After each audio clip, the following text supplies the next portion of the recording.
வணக்கம் அன்பான நேயர்களே, ஞானப்பிரகாசம் டாக்கிற்கு மீண்டும் உங்களை வரவேற்பதில் மகிழ்ச்சி. நான் உங்கள் தொகுப்பாளர் ஞானப்பிரகாசம். நான் உங்கள் தொகுப்பாளர் குழலினி. ஒரு நிமிஷம் கற்பனை செஞ்சு பாருங்களேன். சொல்லுங்க. அதாவது பாதரசம், கந்தகம் இப்படி 2 கொடிய நச்சுப் பொருட்களை உங்க கையில கொடுத்து, ரெண்டுமே ரொம்ப ஆபத்தானவையாச்சே. ஆமா, அந்த 2 நச்சுப் பொருட்களையும் கொடுத்து இதிலிருந்து மனித உயிரை காக்கும் ஒரு அற்புதமான மருந்தை உருவாக்குங்கன்னு சொன்னா நீங்க என்ன செய்வீங்க? கண்டிப்பா ரொம்ப தயங்குவேன். ஏன்னா கொஞ்சம் அளவு மாறினா கூட, அல்லது வெப்பம் சற்றே அதிகமானால் கூட அந்த இடத்திலேயே மிகப்பெரிய ஆபத்து நிகழலாம் இல்லையா? அதேதான், ஒரு சின்ன தப்பு நடந்தாலும் மரணம் நிச்சயம். ஆனா எந்த ஒரு நவீன உபகரணங்களும் இல்லாம, பாதுகாப்பு உடைகளும் இல்லாத பல நூற்றாண்டுகளுக்கு முன்னாடி ஒரு தமிழர் இதை மிக சாதாரணமா மிக துல்லியமா செஞ்சாருன்னு சொன்னா நம்ப முடியறதா? கேட்கவே ரொம்ப ஆச்சரியமா இருக்கு. கண்டிப்பா. அறிவை தேடி அலசும் நேயரான உங்களை இன்று அந்த ஆச்சரியமூட்டும் உலகத்திற்குத்தான் நாங்க அழைச்சிட்டு போக போறோம். எப்போதும் புது விஷயங்களை கத்துக்க துடிக்கும் உங்களுக்கு எங்களுடைய இந்த ஆழமான தேடல் ஒரு மாபெரும் திறவுகோலாக இருக்கும். உண்மைதான், இது ஒரு மிகச் சிறப்பான தேடல். ஆமா, இன்னைக்கு நம்ம கையில இருக்கிற மூலக்குறிப்பு என்னன்னு பாத்தீங்கன்னா, சித்த மருத்துவத்தின் மாபெரும் பொக்கிஷமான போகர் 7000 அப்படிங்கிற அந்த பிரம்மாண்டமான நூல் தான். அதிலும் குறிப்பா காரசார வைப்பு 15, அதுல 1ஆவதா வர்ற இந்துப்பு வைப்பு அப்படிங்கிற பகுதி தான் இன்னைக்கு நாம ஒரு நவீன ஆய்வகத்தின் கையேடு மாதிரி அணுகப் போறோம். இது மிக மிக முக்கியமான ஒரு பதிவுன்னு சொல்லலாம்.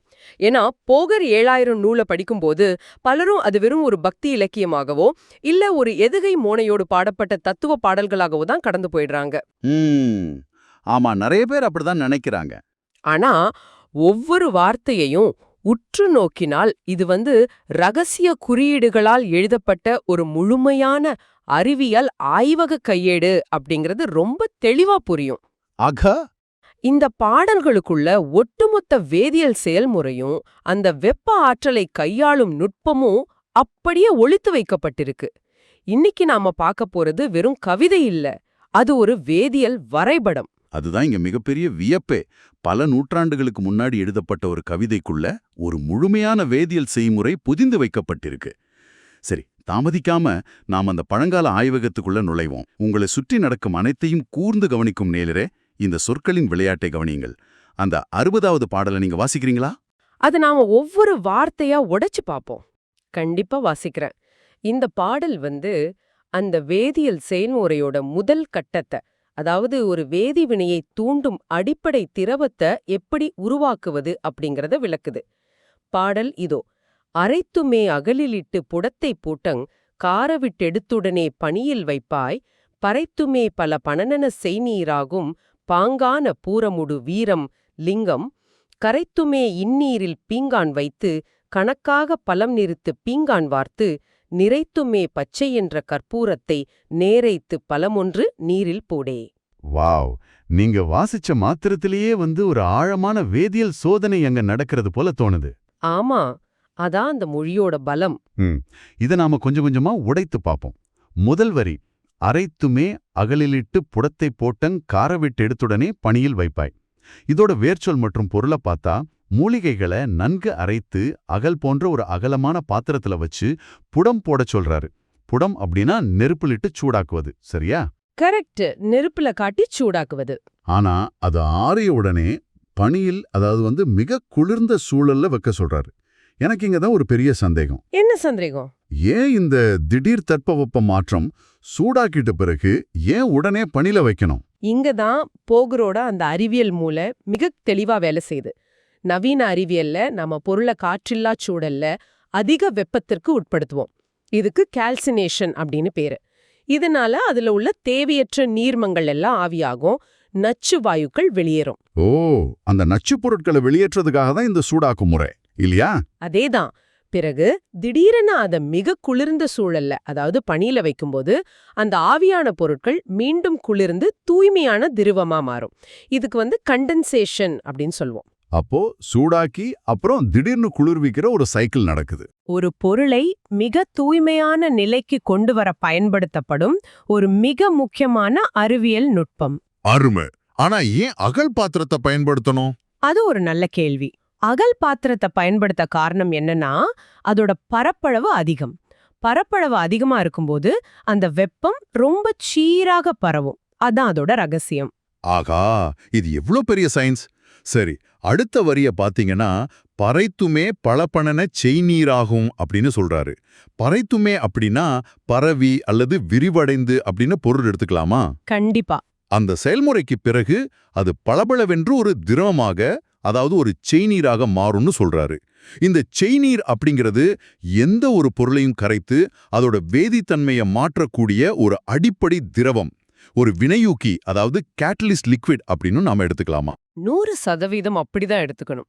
அந்த செய்நீர் தான் அடுத்தடுத்து வரப்போகிற வேதிவினைகளுக்கு களம் அமைத்து கொடுக்கிற ஒரு அடிப்படை. சரி, அந்த செய்நீரை உருவாக்கிய பிறகு என்ன பண்றாரு? அத உருவாக்கின பிறகு அவர் ஒரு 3 முக்கியமான பொருட்களை சேர்க்க சொல்றாரு. பாங்கான பூரமுடு வீரம், லிங்கம் அப்படின்னு வரியில வருது பாருங்க. ஆமா, பூரம், வீரம், லிங்கம். இந்த 3ம் சாதாரண பொருட்கள் கிடையாது. அன்றைய மருத்துவத்திலும் சரி, வேதியியலிலும் சரி, இவை மிக மிக வீரியம் மிக்க தாதுக்கள். பூரம், வீரம், லிங்கம் அப்படின்னு சொல்றது பாதரசம், கந்தகம் மற்றும் பிற கொடிய தாதுக்கள் அடங்கிய கூட்டுப் பொருட்கள். கொடிய தாதுக்களா? ஆமா, இவை இயல்பிலேயே ரொம்ப அதிக நச்சுத்தன்மை வாய்ந்தவை. நேரடியாக யாராவது உட்கொண்டால் அது நரம்பு மண்டலத்தையே சிதைத்து விடும். ஐயோ, அவ்வளவு ஆபத்தானதா? ஆமா, ஆனா சரியான முறையில அத பதப்படுத்திட்டா உயிரை காக்கும் மிகப்பெரிய மருத்துவ குணம் கொண்டவையாக மாறும். இதுதான் அந்த சித்த மருத்துவத்தோட மாயமே. ஓ, இங்கதான் எனக்கு ஒரு சுவாரஸ்யமான கேள்வி வருது. இந்த வீரியமிக்க நச்சுப் பொருட்களை சேர்க்கும்போது போகர் சொல்றாரு பாருங்க, கரைத்துமே இந்நீரிற் பீங்கான் வைத்து கணக்காக பலம் நிறுத்து பீங்கான் வார்த்து. ம் நான் உறுதியா சொல்லுவேன், அந்த காலத்துல இரும்பு, செம்பு அல்லது வெண்கல பாத்திரங்கள்லாம் மிக சாதாரணமா புழக்கத்துல இருந்துச்சு. ஆனா அவர் அதையெல்லாம் பயன்படுத்த சொல்லல. பீங்கான் பாத்திரத்தை பயன்படுத்த சொல்றாரு. எனக்கு என்னன்னா, ஏன் இரும்பு பாத்திரத்துல இதை ஊற்றக்கூடாது? இரும்பு ரொம்ப வலிமையானது தானே? இரும்பு வலிமையானது தான் நான் இல்லன்னு சொல்லல. ஆனா வேதியியல் ரீதியா அது பாதுகாப்பானது கிடையாது. எப்படி? வீரம், பூரம் போன்ற பாதரச கூட்டுப் பொருட்கள் ரொம்ப அமிலத்தன்மை அல்லது அதிக வேதிவினை புரியும் தன்மை கொண்டவை. அதாவது ஹைலி ரியாக்டிவ். அத ஒரு உலோக பாத்திரத்துல நீங்க வைத்தால் அந்த உலோகம் திரவத்தோட உடனே வினை புரிந்து ஒட்டுமொத்த கலவையே கொடிய நஞ்சாக்கிடும். ஓ, அதாவது அந்த உலோகமே அந்த ஆசிட் கூட ரியாக்ட் ஆயிடும். அதேதான். அல்லது அதோட மருத்துவத்தன்மையை முற்றிலும் மாற்றிவிடும். ஆனா பீங்கான், அதாவது போர்சலின் அப்படிங்கிறது மற்ற பொருட்களுடன் வேதிவினை புரியாத ஒரு தன்மை கொண்ட பொருள். அமிலத்தையே நீங்க ஊற்றினாலும் பீங்கான் கரையாது. ஆஹா. அத அவர் தேர்ந்தெடுத்தது ஒரு தற்செயலான விஷயம் இல்ல. பல 100 ஆய்வுகளுக்கு பின்னாடி கண்டறியப்பட்ட தெளிவான அறிவியல் முடிவு அது. அதை கேட்கும்போதே ரொம்ப ஆச்சரியமா இருக்குங்க. அதே போல அந்த வார்த்தையை கவனிங்க, கணக்காக பலம் நிறுத்து. பலம் அப்படிங்கிறது அன்றைய எடை அளவு இல்லையா? ஆமா, அது ஒரு மெஷர்மெண்ட். சும்மா கையளவு, ஒரு பிடியளவு, இல்ல கண்கணக்கு அப்படின்னு தோராயமா சொல்லாம கணக்காக நிறுத்து அப்படின்னு சொல்றாரு. இன்னைக்கு நாம நவீன மின்னணு தராசுகளை வச்சுக்கிட்டு மில்லிகிராம் கணக்குல ரொம்ப துல்லியமா அளக்குறோமே, அதே துல்லியத்தை தான் அப்பவே போகர் வலியுறுத்துகிறார். கண்டிப்பா அவங்க கிட்ட அந்த அளவுக்கு துல்லியமான அளவீடு இருந்திருக்கு. அது சரி, இறுதியாக நிறைத்துமே பச்சை என்ற கற்பூர ரத்தை நேரைத்து பழமுன்று நீரில் போடே அப்படின்னு சொல்றாரு. பச்சை கற்பூரத்தை அளந்து நேரடியாக அந்த நீரில் போட சொல்றாரு. இதோட அந்த முதல் கட்ட சேரீர் தயாராயிடுச்சு, அப்படிதானே? ஆமா, வேதிப்பொருட்களின் கலவை இப்போ தயாராகிவிட்டது. ஆனா வேதியியல்ல கலவையை தயார் செய்வது அப்படிங்கிறது வெறும் பாதி வேலைதான். மீதி பாதி? அதை எப்படி பதப்படுத்துறோம், எந்த தட்டுவ வெப்ப நிலையில வினை புரிய விடுறோம் அப்படிங்கிறது தான் அதோட இறுதித்தன்மையை தீர்மானிக்கும். ஓ, அந்த ப்ராசஸிங் ரொம்ப முக்கியம். ரொம்ப ரொம்ப முக்கியம். பதப்படுத்தும் முறையில ஒரு சிறு பிழை நடந்தால் கூட ஒட்டுமொத்த கலவையும் வீணாகிடும். இதத்தான் போகர் தனது 61வது பாடல்ல மிக தெளிவா ஒரு டைம் டேபிள் போட்டு விளக்குகிறார். பாடலை கேளுங்க. கேக்குறேன். ஒன்றுதான் போட்டுமே 3 நாள் தான், உறுதியாக காற்றில்லா விடத்தில் வைத்து, நன்றுதான் எனதென் பிறகு ரவியில் வைப்பாய், நலமாக 3 நாளில் வற்றியுப்பாம், கன்றுதான் உப்பெடுத்து கள்வத்தாட்டி கனமான சிப்பிக்குள் வைத்து மூடி, மண்ணுந்தான் செய்துமேதான் மணற்குள் வைத்து மார்க்கமதாய் புடமூன்று போட்டுட்டாயே. வாவ்! இத நம்ம வீடுகள்ல காலங்காலமா பயன்படுத்தும் பாரம்பரிய சமையல் கலையோட ஒப்பிட்டு பார்க்கலாமா? தாராளமா ஒப்பிடலாம். இது கிட்டத்தட்ட நாம ஊறுகாய் போடுற முறை போல இருக்குதே. ஒன்றுதான் போட்டுமே 3 நாள்தான் உறுதியாக காற்றில்லா விடத்தில் வைத்து அந்த கலவைய உறுதியா காத்து உள்ளே போகாதபடி மூடி 3 நாட்கள் அப்படியே வைக்கணும்னு சொல்றாரு. இது அந்த ஆனரோபிக் ரியாக்ஷன், அதாவது காற்றில்லா சூழல்ல நடைபெறும் வேதிவினைக்கான நேரமா? அதேதான். ஒருவேளை காற்று உள்ளே சென்றால் என்ன நடக்கும்? நீங்க சொன்ன அந்த ஊறுகாய் ஒப்பீடு மிகச் சரியானது. ஒரு கலவைய காற்று புகாதபடி வைக்கும்போது வெளியிலிருந்து ஆக்சிஜன் உள்ளே நுழையாது. ஆமா, ஆக்சிஜன் கலந்தால் என்ன ஆகும்னு கேக்கீங்க.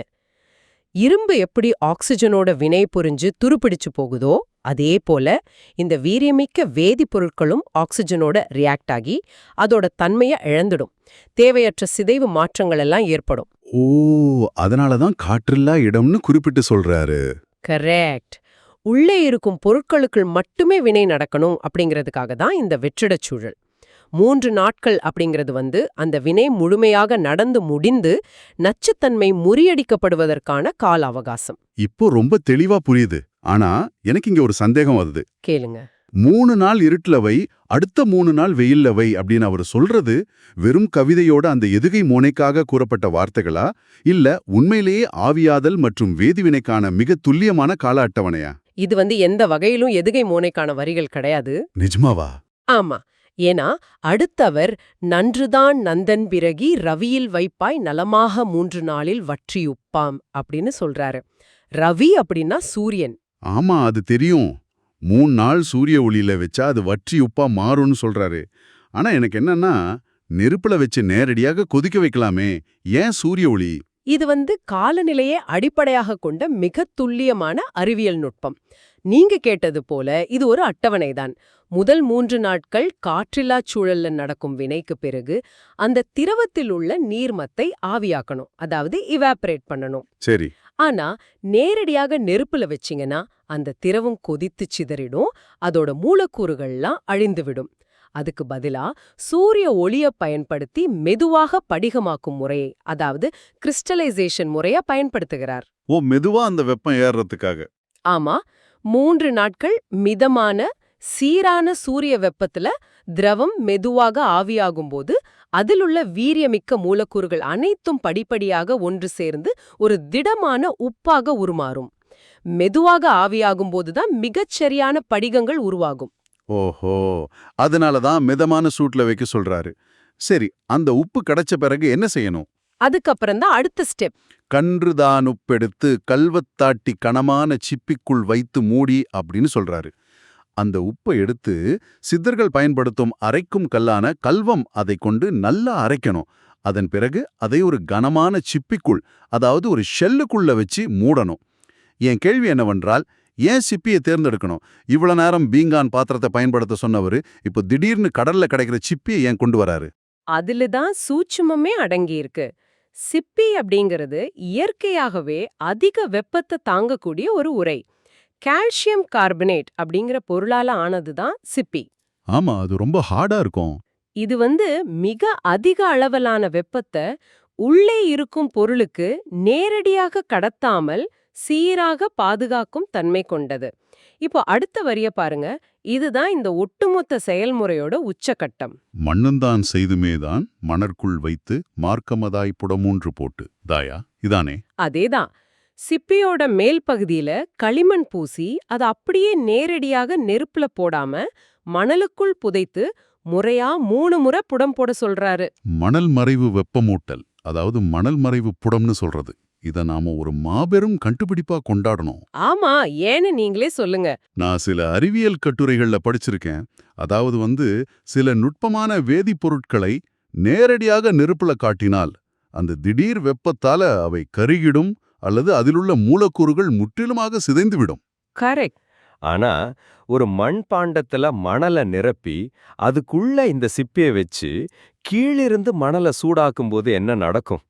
அந்த வெப்பம் மணல் மூலமாக மிக சீராக மெதுவாக கொஞ்சம் கொஞ்சமா அந்த சிப்பிக்கும் அதனுள் இருக்கும் உப்புக்கும் கடத்தப்படும். மணல் ஒரு சிறந்த வெப்ப கடத்தி இல்லையா? மிகச்சரியா பிடிச்சிட்டீங்க. நேயர்களுக்கு இது ஒரு மிக முக்கியமான புள்ளி. போகர் ஏன் நேரடியாக தீயில் வைக்க சொல்லல? ஏன்னா நம்ம கையாளுவது வீரம், பூரம் போன்ற எளிதில் ஆவியாகக்கூடிய அல்லது வெப்பத்தில் சிதைந்து போகக்கூடிய பொருட்களை. ஆமா. நேரடியாக தீயில காட்டினால் வெடித்துச் சிதறும் அபாயம் கூட உண்டு. மணல் புடம் அப்படிங்கிறது வெப்பநிலையை கட்டுப்படுத்தும் ஒரு மிகச்சிறந்த பண்டைய தொழில்நுட்பம். ஒரு முறை அல்ல, 3 முறை இதை செய்யணும்னு சொல்றாரு. 3 முறையா? ஆமா. ஒவ்வொரு முறையும் சூடாக்கி ஆறவிட்டு மீண்டும் சூடாக்கும்போது அந்த உப்பில் இருக்கிற எஞ்சிய நச்சுத்தன்மையும் முற்றிலுமாக நீங்கிடும். அதுக்கப்புறம் அது உடலுக்கு நன்மை பயக்கும் தூய்மையான இந்துப்பு மருந்தாக முழுமையாக உருமாறுது. அடடா! இந்த ஒட்டுமொத்த செயல்முறையும் வெப்ப இயக்கவியல், அதாவது தெர்மோடைனமிக்ஸ் விதிகளை அணுவாக உணர்ந்து செய்யப்பட்ட ஒரு மேதைமையின் வெளிப்பாடுன்னு தான் சொல்லணும். ஒவ்வொரு வார்த்தையா உடைத்து பார்த்தாயிற்று. நேரே, நீங்களும் இந்த கவிதையோடு இவ்வளோ நேரம் பயணித்து வந்திருப்பீங்க. ஆனா இந்த விரிவான அலசல் உங்களுக்கும் எனக்கும் உணர்த்தும் பெரிய படம் என்ன?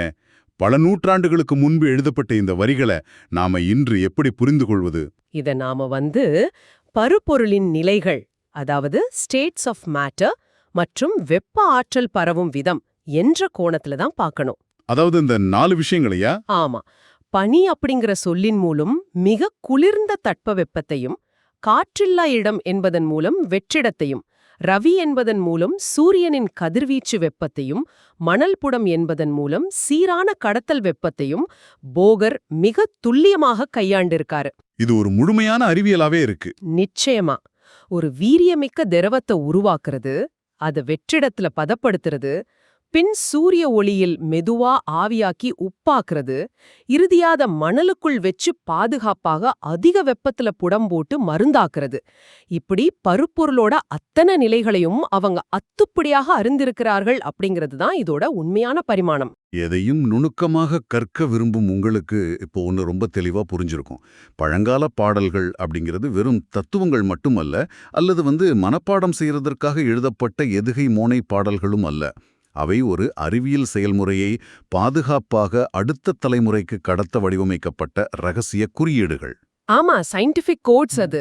போகரோட இந்த வரிகளை நீங்க இனி ஒரு சாதாரண கவிதையாக பார்க்காமல் ஒரு மிக துல்லியமான வேதியியல் சமன்பாடாக பார்க்க தொடங்கும்போது உங்களுடைய வாசிப்பு அனுபவம் முற்றிலும் மாறிவிடும்.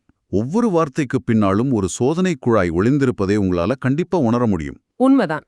மிகச் சிக்கலான அறிவியலையும் கலைவடிவமான கவிதையையும் இப்படி ஒன்றாக பிணைத்ததுதான் அன்றைய சித்தர்களின் தனிப்பெரும் சாதனை. ஒரு சிறிய பிழை நடந்தாலும் உயிரிழப்பு ஏற்படும் அப்படிங்கிற ஒரு பதற்றமான சூழல்ல இத்தனை துல்லியமா அளவுகளை குறித்து வைத்திருப்பது பெரும் வியப்புதான். ஹாஹா, இந்த அறிவு பயணத்தை நாம சுருக்கமாக தொகுத்து பார்த்தால், பாதரசம், கந்தகம் போன்ற கொடிய நச்சுப் பொருட்கள் மிக துல்லியமாக அளக்கப்பட்டு பீங்கான் பாத்திரத்தில் ஊற்றப்பட்டு காற்று புகாத அறையில் 3 நாட்கள் தவம் இருந்தன. ஒரு அருமையான பயணம் அது. பின் சூரிய ஒளியில் படிகமாக வற்றி கடலின் சிப்பிக்குள் அடைக்கப்பட்டு களிமண் பூசப்பட்டு மணல் புடத்தில் பொறுமையாக வெந்து பலகட்ட வெப்ப மாற்றங்களுக்கு உள்ளாகி மனித உயிரை காக்கும் ஒரு அற்புதமான ஹிந்துப்பு மருந்தாக மாறிய அந்த 7000 பாடல்களின் மேதமையத்தான் இன்று நாம அலசினோம். ஆமா, இது ஒரு நீண்ட நுணுக்கமான அதே சமயம் மிக நேர்த்தியான வேதியியல் பயணம். எந்த இடத்துலயும் எடையளவு மாறல, எந்த இடத்துலயும் பதப்படுத்தும் முறை பெசகல. அதுதான் இந்த அறிவியல் கையேற்றோட சிறப்பே. விடை பெறுவதற்கு முன் எதையும் ஆழமாகச் சிந்திக்கும் நேயரான உங்கள் மனதை கூடையும் ஒரு சிந்தனையை நான் முன்வைக்க விரும்புகிறேன். சற்று யோசித்துப் பாருங்கள். போகரால் இவ்வளவு பெரிய மிகச் சிக்கலான ஒரு வேதியியல் செய்முறையை எந்த ஒரு காகித குறிப்பும் இல்லாம வெறும் 8 வரி கவிதையில் சுருக்க முடிந்தது. ஆமா, அதுவே ஒரு தனி திறமைதான். அதை தலைமுறைகளை தாண்டி மனப்பாடமாகவே கடத்தவும் முடிந்தது. இன்னைக்கு நம்ம கிட்ட எவ்வளவோ நவீன மின்னணு சேமிப்பு சாதனங்கள் இருக்கு, ஹார்ட் டிரைவ்ஸ் இருக்கு, நாளுக்கு நாள் தொழில்நுட்பம் வளருகிறது அப்படின்னு நாம பெருமை கொள்றோம். ஆனா ஒருவேளை நீண்டகால மின்சாரம் இல்லை என்றால், அல்லது விண்வெளியிலிருந்து ஒரு பெரிய காந்த புயல் தாக்கி உலகெங்கும் உள்ள கணிப்பொறிகள் செயலிழந்தால், நம் நவீன தகவல்கள் அனைத்தும் ஒரே நொடியில் அழிந்துவிடும் ஆபத்து இருக்கு இல்லையா? கண்டிப்பா இருக்கு, ரொம்ப பெரிய ஆபத்து அது. ஒருவேளை மனித மூளையின் நினைவாற்றலையும் கவிதையின் லயத்தையும் நம்பி ஒரு அறிவியலை மொழியின் வழியாக கடத்திய அந்த பழங்கால தொழில்நுட்பம் நம்முடைய இந்த நவீன டிஜிட்டல் சேமிப்பு முறைகளை விட பல மடங்கு சிறந்ததுதானோ? எந்த ஒரு மின்சாரமும் தேவையில்லாமல் நூற்றாண்டுகளை கடந்து வாழும் என்றென்றும் அழியாத சேமிப்பகம் மனிதனின் மொழிதானோ? நீங்களே சிந்தித்துப் பாருங்கள். மீண்டும் மற்றொரு சுவாரஸ்யமான ஆழமான தேடலில் புதிய அறிவோடு சந்திப்போம். அதுவரை தொடர்ந்து கேள்விகளை கேட்டுக்கொண்டே இருங்கள். இன்றைய உரையாடலை கேட்டதற்கு நன்றி. இது உங்களுக்கு பிடித்திருக்கும் என்று நாங்கள் நம்புகிறோம். மீண்டும் ஒரு உரையாடலில் நாம் சந்திப்போம்.